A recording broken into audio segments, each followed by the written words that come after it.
Welcome to Sweet Life Beat Life. We hope this video helps. You start by verifying prerequisites.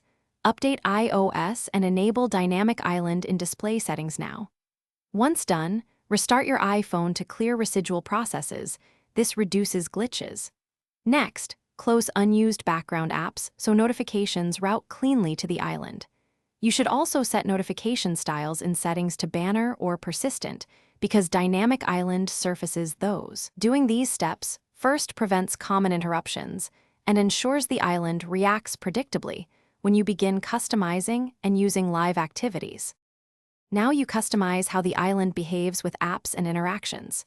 You open each key app and enable live activities or compact notifications so the island shows relevant info, music, timers, navigation. Then, tune focus modes and notification summaries to prioritize what appears. Make sure critical apps are allowed. Use Control Center to quickly toggle microphone or camera permissions if an app needs access. These middle steps let the island present only useful, timely data and avoid clutter during active use. To finish, practice using the island. Tap for quick controls and long press for expanded views. This is how you act fast without leaving your app.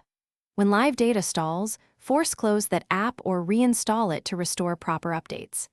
If problems persist, animations freeze or notifications vanish, reboot the phone first.